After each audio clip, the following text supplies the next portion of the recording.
Do you work or study? I'm neither a student nor I'm working right now. I recently passed my HSC examination and currently I'm preparing myself to pursue my higher education abroad. Which subject would you like to study?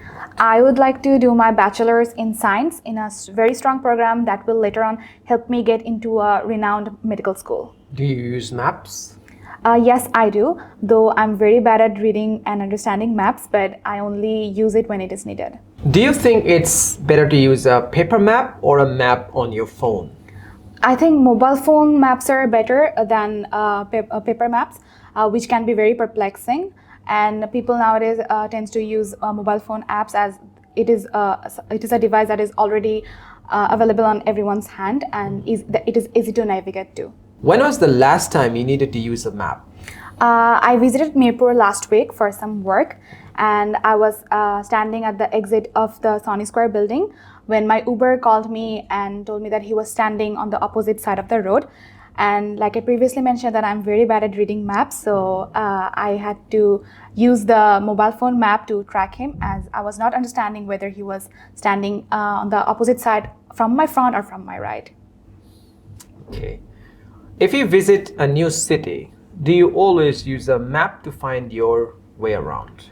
I would say both yes and no because I often go out with my family driver. So during that time, a map is not necessary as he knows all the routes and directions. However, when I go to places by calling an Uber, that time I just open my map and follow if we are going in the right direction or not. Do you find it easy to read maps? I'm horrible when it comes to understanding and reading maps. That is because I think I'm not good with directions.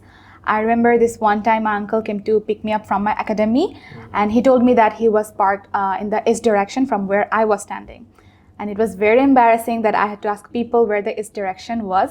I mean, I know that understanding and reading maps is not a rocket science, but still it's very puzzling to me.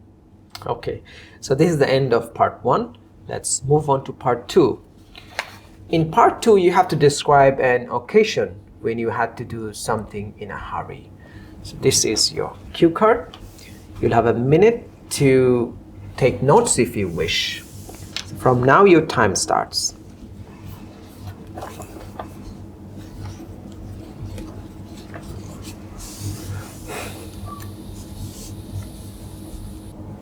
Okay, are you ready?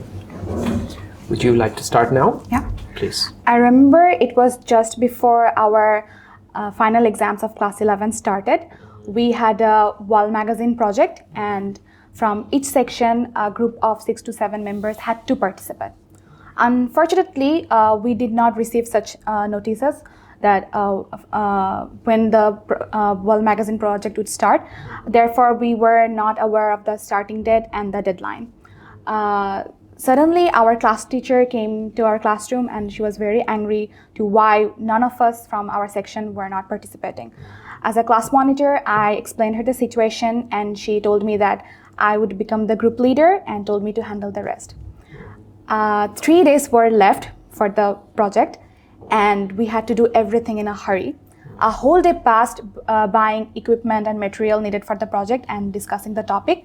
Our topic was quite different. It was we named it Crime and Constitution, where we illustrated that punishment for the criminals are not implemented by the law are not as prominent as the crime.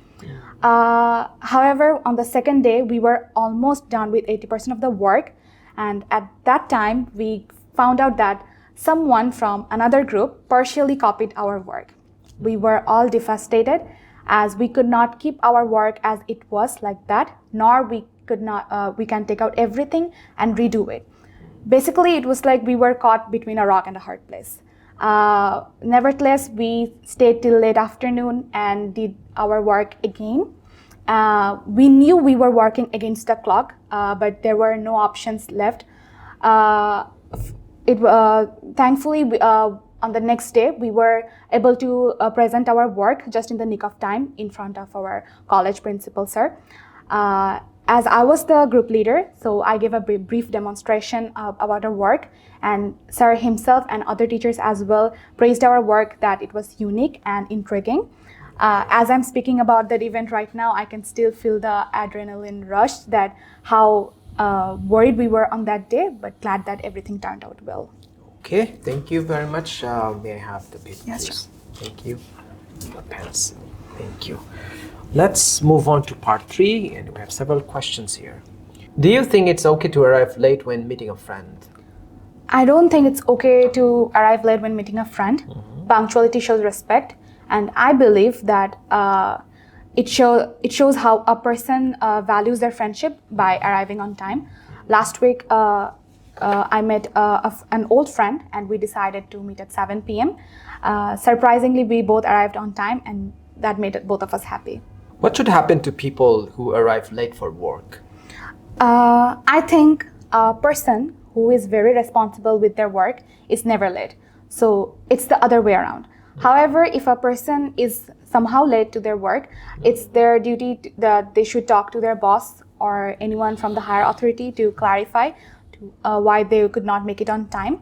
But if being late is someone's habit, then it's a serious issue and they must work on their time management. Can you suggest how people can make sure they don't arrive late? I think working on one's time management is the only way they can make sure that they are never late. However, sleeping early and setting up an alarm can also help them to leave early to account for unexpected delays. My uncle can never wake up with a single alarm on, so he always sets up multiple alarms so that he's never late for work. Is it better to study for long periods or in shorter blocks of time? I think it varies from individual to individual. Some prefer learning in longer period of time because they find to maintain their focus during that time. On the other hand, some people prefer studying in shorter blocks of time then take a break and start again. For example, I prefer studying in shorter blocks of time as it gives me the chance to take a break and recharge my body and mind. What are the likely effects of students not managing their study time? If a student doesn't maintain their study time, then they tend to be overwhelmed with stress, especially during the exam time where they have to study all the lectures at once before their exam. Which results in not making the right score that they desired or are required. I remember this only time I did not maintain my study time and thought that I could finish the whole syllabus the night before the exam, only to find out that the whole process was very stressful and I did a very bad result. How important is it for students to have enough leisure time? In my opinion, it is very important, especially for students, to have enough leisure time. It does not only reduce stress and mental exhaustion, but also helps developing skills and other knowledges according to one's own preferences. During my school breaks and still today during the weekends, I try to keep myself away from work or studies and make it myself only my day. For example, someday I would go out in the cinemas to watch a movie. Other day I would stay at home and watch movie, listen to music, cook some delicious foods, go out for a walk or shopping, etc. like that.